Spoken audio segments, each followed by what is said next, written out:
Olá pessoal, vamos dar início agora ao estudo do hemograma, que é um exame complementar amplamente utilizado no ambiente clínico, de onde os profissionais da área de saúde podem tirar várias informações a respeito da doença ou do processo patológico pelo qual o paciente vem passando.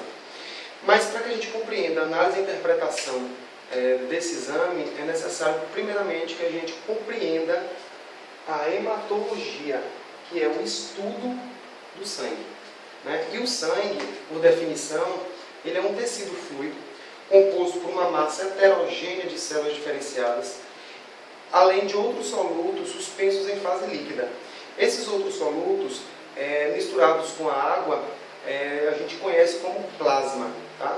E dentre esses elementos figurados existem íons, proteínas, hormônios e vários resíduos tóxicos e nutrientes que são importantes para o metabolismo celular. Mas, de antemão, a gente vai primeiramente compreender as células que compõem o sangue, porque são essas informações que o hemograma nos traz, né? Ele traz exatamente uma análise quantitativa e qualitativa dessas células, ok?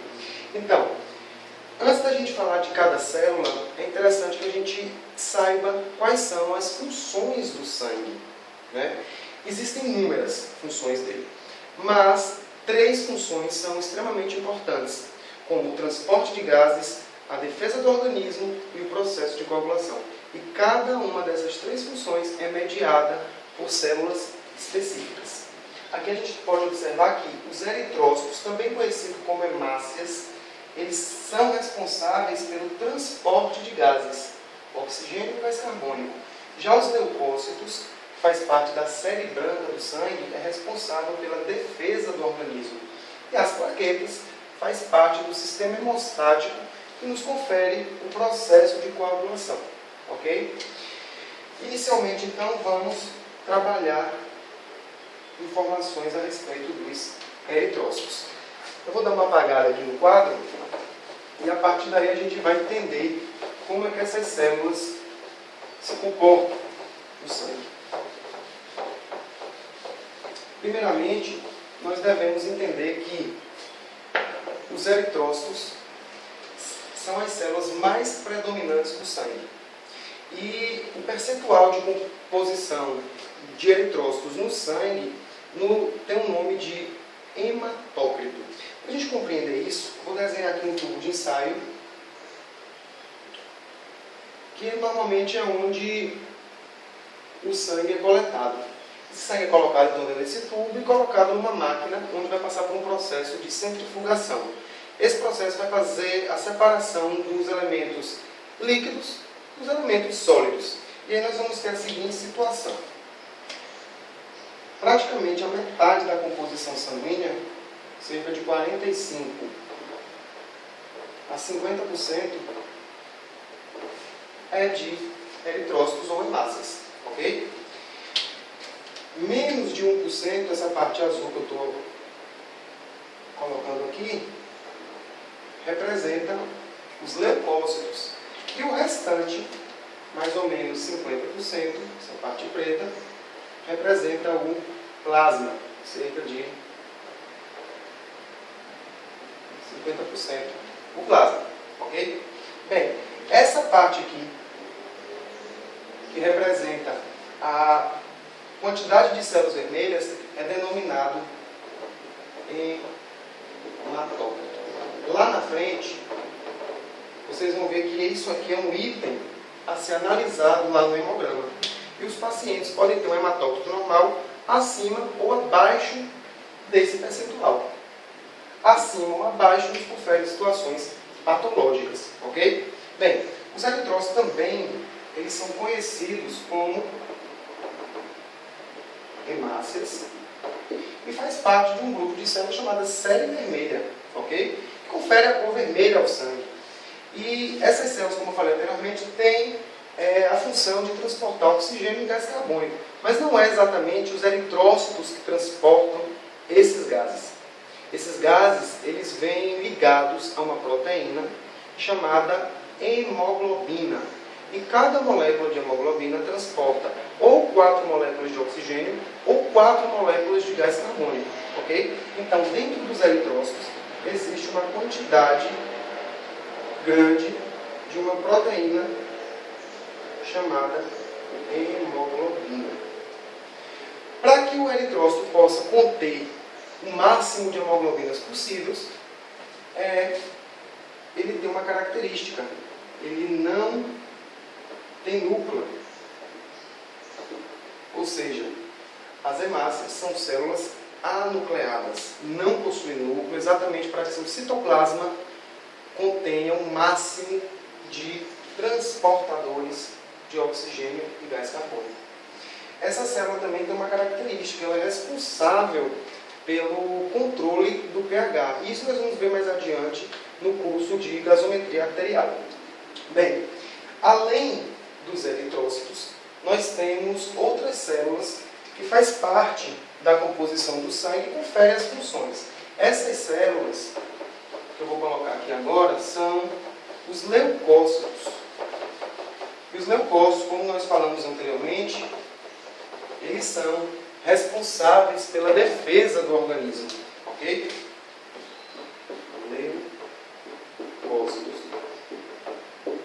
Nos materiais de estudo, vocês podem encontrar também os leucócitos como série branca do sangue.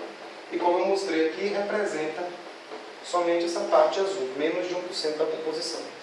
O detalhe dos leucócitos é que existem 5 tipos dele.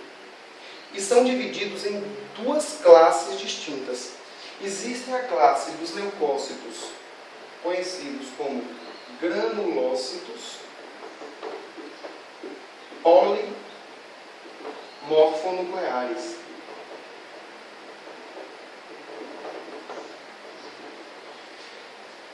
É fácil a gente entender como é a característica histológica dessas células.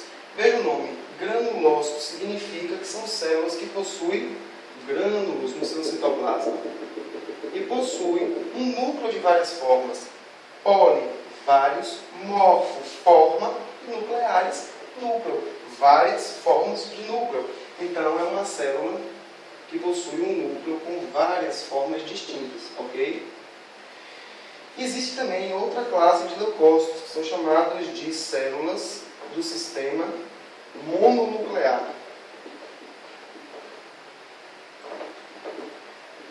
Fica fácil também de entender. É uma célula que contém apenas um único núcleo. Dá para a gente desenhar elas também, ó. É uma célula normal, não possui os grânulos como a classe anterior e possui um núcleo bem desenvolvido dentro do citoplasma, tá certo? E quais são os leucócitos que faz parte de cada uma dessas classes? Nos granulócitos polimorfonucleares existem os neutrófilos, os eosinófilos e os basófilos. E nas células mononucleares existem 2, os linfócitos e monócitos. O detalhe é o seguinte: além dessa divisão histológica, que divide eles pelo aspecto de sua apresentação morfológica, existe também uma divisão funcional. Tá? Essas células aqui, os granulócitos polimorfonucleares, são consideradas células de resposta aguda.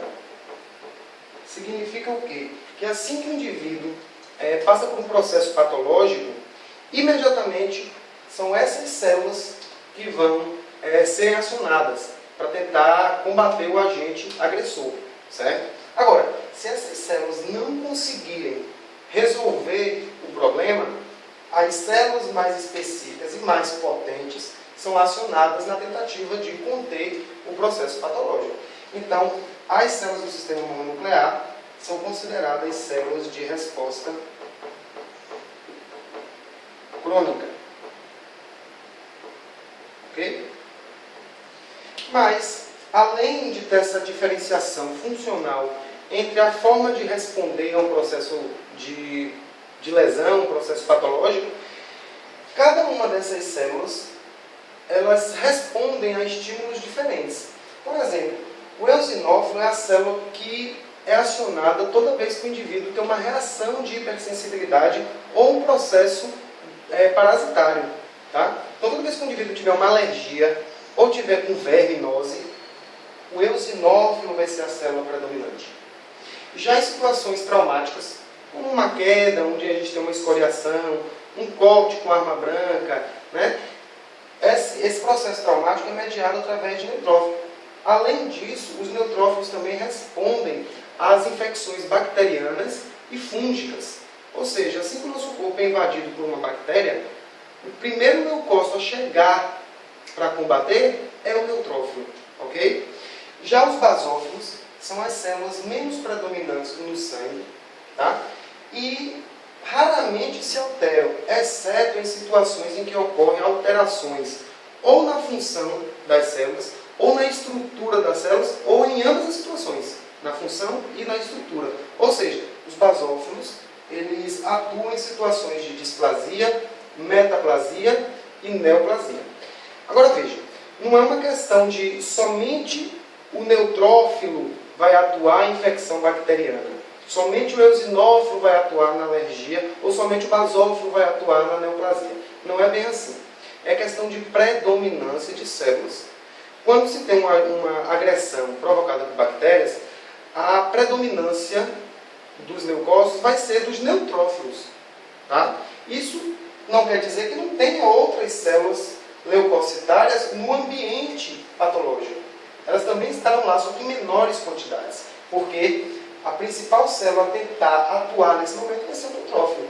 A mesma coisa acontece no processo alérgico. A predominância vai ser de eosinófilo. Mas vai ter também no tecido neutrófilo, basófilo e linfócito imunócito.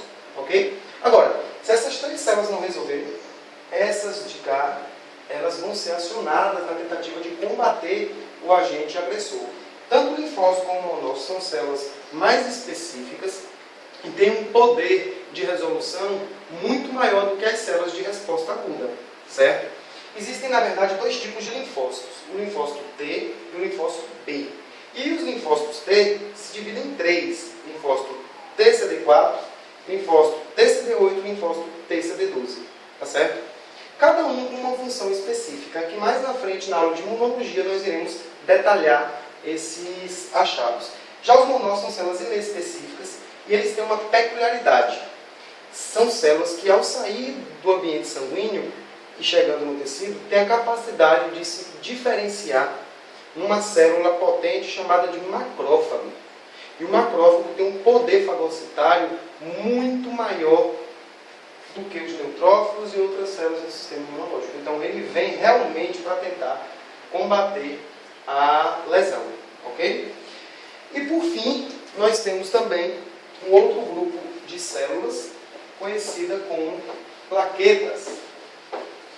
Vocês vão ver nos livros, no material didático, que existe uma divergência entre os autores, pois alguns consideram as plaquetas como células e outros consideram apenas como fragmentos de células, certo? Bem, independentemente da consideração de autores, as plaquetas elas têm uma função fundamental no nosso sangue, no nosso organismo. Elas são responsáveis por iniciar o processo de coagulação do sangue. Só que esse processo de coagulação é dividido em duas fases. É uma fase primária e uma fase secundária. Lá na frente vocês vão ver como que se procede cada uma dessas fases na aula de coagulograma. As plaquetas, portanto, elas só participam do processo de coagulação na fase primária, que é chamada de hemostasia primária. Além disso, as plaquetas também podem ser chamadas de trombócitos. Tanto que o nome que se dá ou ao aumento do número de plaquetas ou à diminuição é trombocitose ou trombopenia. Tá certo? Bem, além de participar do processo de coagulação, as plaquetas também participam da manutenção da osmolaridade sanguínea. Mas a gente vai discriminar melhor as funções específicas das plaquetas na aula de coagulograma. Para a gente compreender o hemograma, basta que vocês entendam que o sangue é composto por 3 grupos de células: série vermelha, série branca e plaquetas. Lá no hemograma tem essas 3 partes a serem analisadas. Na parte vermelha, o que se analisa é a quantidade de hemácias, a quantidade de hemoglobina e o hematócrito, que é o percentual de glóbulos vermelhos na composição do sangue.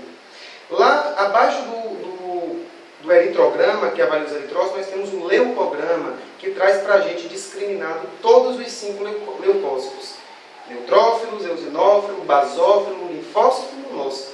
E lá no finalzinho do exame tem lá o plaquetograma, que faz a contagem de plaquetas. Então, na próxima aula, a gente vai agora discutir a parte técnica do exame. Como avaliar esses elementos que nós discutimos nessa aula e interpretar os resultados inerentes a esse exame. Então, até a próxima aula, pessoal.